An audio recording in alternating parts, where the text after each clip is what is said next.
तारकासुर के पिता बजरंगासुर ने शिव जी की आराधना करी थी, शंकर की आराधना कर कर वर में ही संतान को पाया था। और उसकी पत्नी बारंगी भी शिव की आराधना करती थी। असुर थे, राक्षस थे, पर फिर भी शिव की आराधना करते थे, शिव की।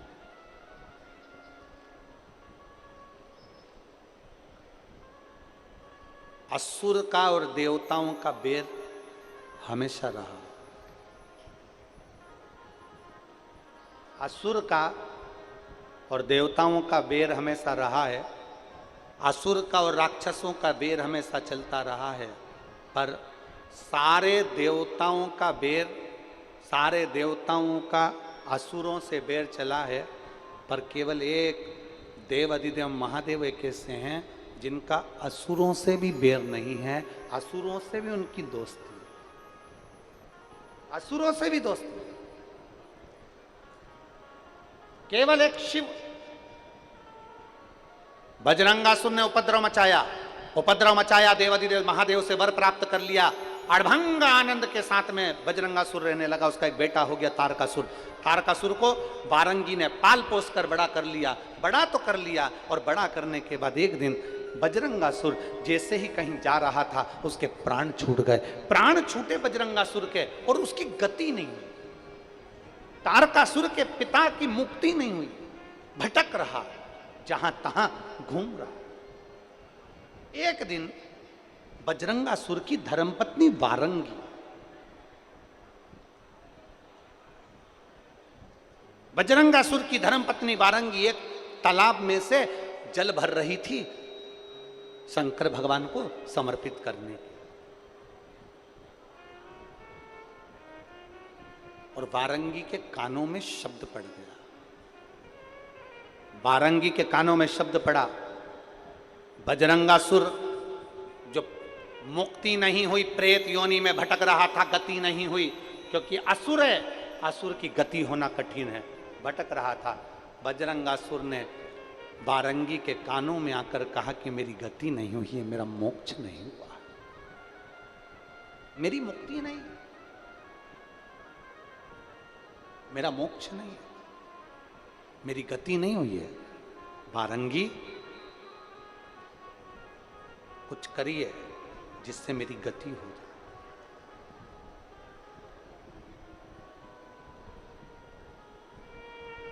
मेरी गति हो जाए उसके लिए कुछ करिए।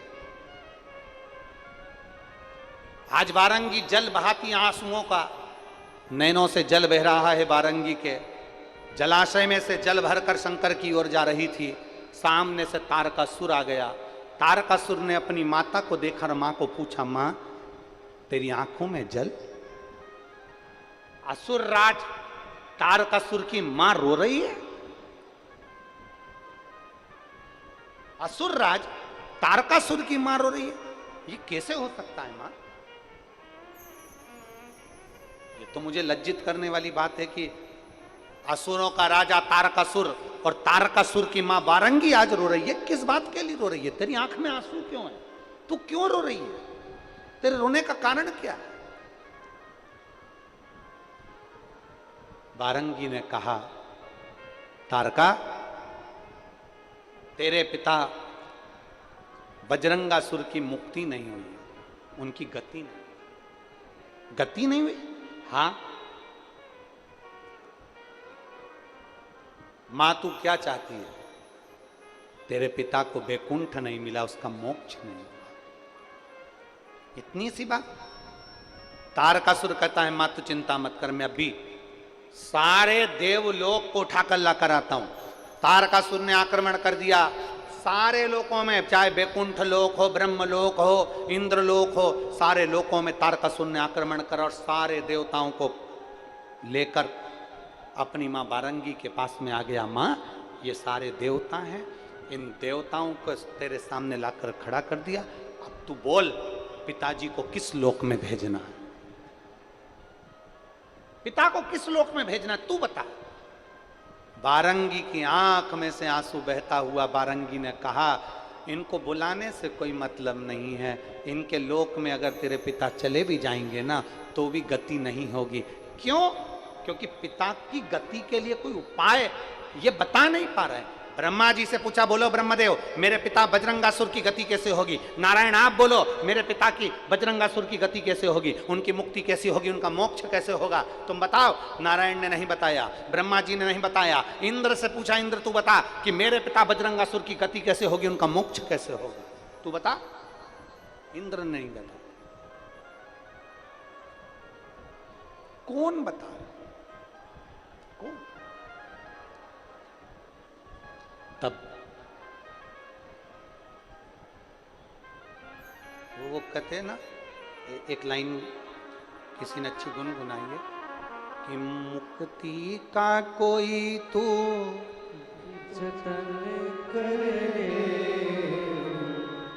मुक्ति का कोई तू जतन कर ले, रोज थोड़ा थोड़ा प्रभु का भजन कर ले, रोज थोड़ा थोड़ा शिव का भजन कर ले।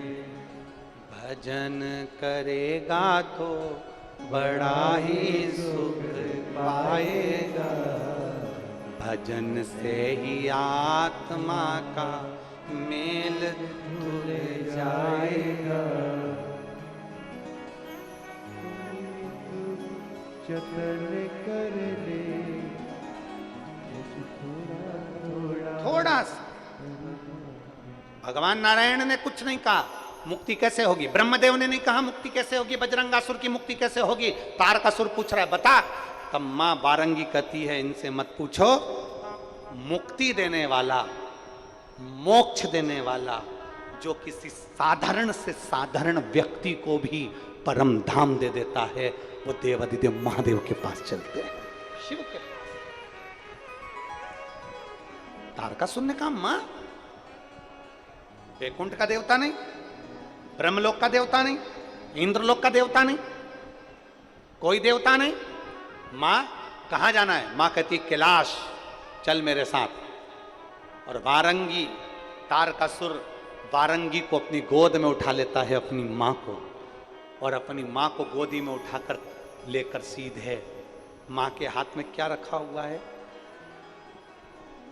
क्या लेकर आ रही थी वारंगी? सरोवर का, अरे जम के तो बोलो, जल। मां के हाथ में सरोवर का जल है। तारकासुर ने अपनी मां को गोदी में उठा लिया और गोदी में उठाकर सीधे कैलाश पर पहुंच गए। कैलाश पर गए तो वहां क्या देख रहे थे कि पार्वती मैया भगवान शंकर के चरणों की सेवा कर रहे हैं।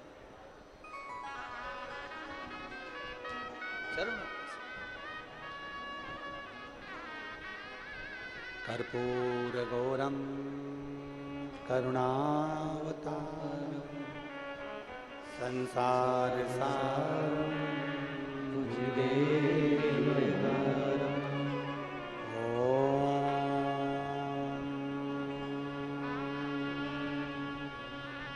नमः शिवाय।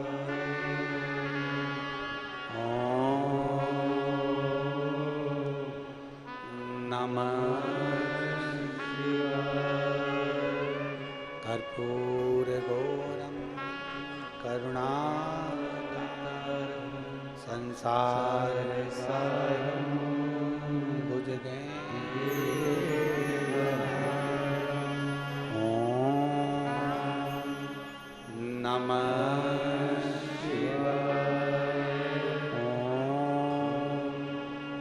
नमः कर्पूर गौरम करुणावतारम संसार सारम भुजगेन्द्रहारम। पहुंच गई वारंगी। पार्वती मैया शंकर भगवान के चरण रज को, भगवान शिव के चरण को पोंछ रही हैं। माता पार्वती जी,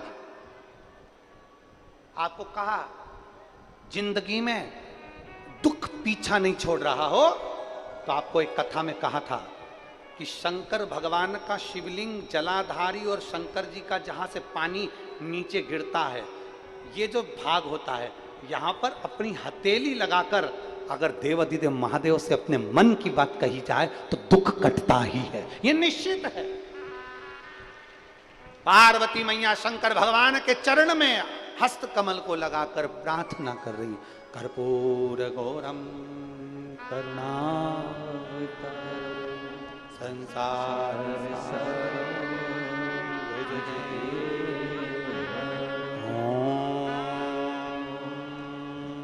नमः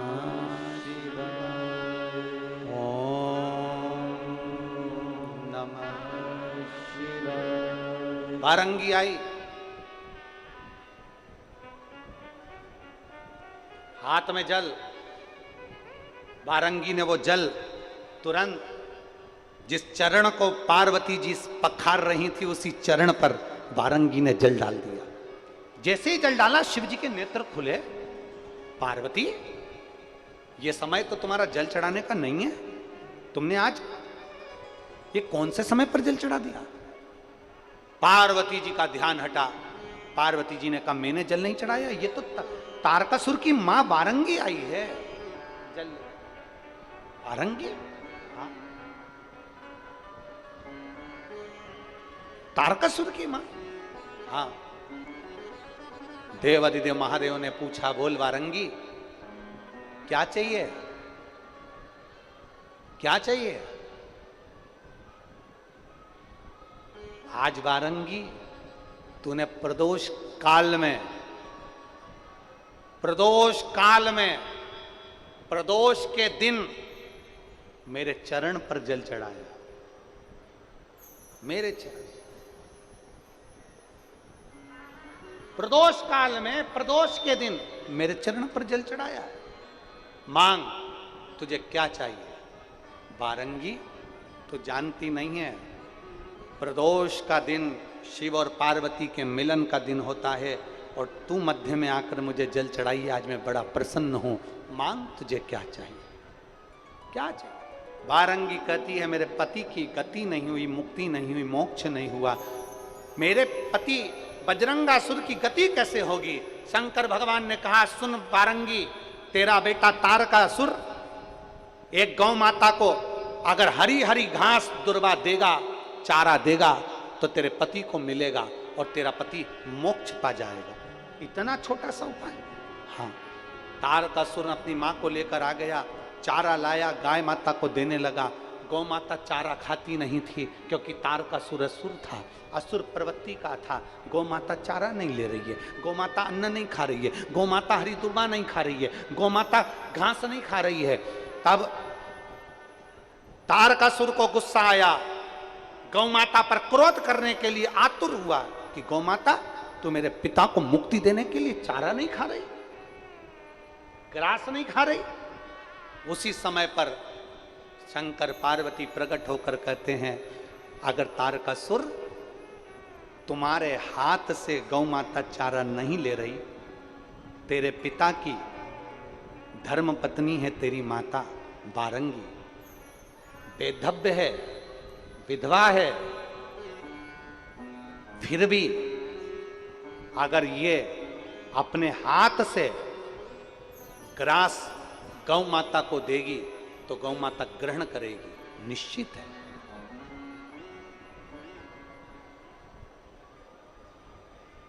एक कोई माँ ने हमसे बहुत पहले एक प्रश्न किया था कि हमारा बेटा नहीं है, मेरी बेटियां ही बेटियां हैं, मेरा बेटा नहीं है और मैं विधवा हूं, मेरा बेधव्य है, मेरा पति चले गया, मेरी बेटी बेटी है, मैं अपने पति के लिए क्या कर सकती हूं? शिव महापुराण की कथा कहती है, तुम्हारे नजदीक में कोई गौशाला हो, तुम्हारे नजदीक में कोई गौशाला हो जहां गौ माता की सेवा होती हो, प्रदोष के दिन, प्रदोष काल में या दोपहर में, शाम को, कभी भी प्रदोष के दिन उस गौशाला में चले जाओ, गौ माता को हरा हरा चारा खिलाओ, या तुम्हारे दरवाजे पर गाय आए तो उस गौ माता को चारा दीजिए। आपके पति को भी मोक्ष मिलेगा और 71 पीढ़ी भी पार लग जाएगी। एक गौ माता की सेवा का फल प्राप्त हो जाए। जाओ, बारंगी ने चारा दिया, गौ माता ने ग्रहण किया, ग्रहण करते से बजरंगासुर को मोक्ष मिला। बजरंगासुर ने अपनी पत्नी से कहा मेरी गति हो गई है, गति हो गई। तारकासुर ने सोच लिया कि अब कुछ भी हो जाए, सती मैया अगर जलकर भस्म हो गई हैं, मैं शंकर भगवान का विवाह पार्वती जी के साथ में कराऊंगा, इनका बेटा होगा वो मेरी गति देगा, इनके बेटे के हाथ से मरूंगा तो मुझे मोक्ष मिलेगा।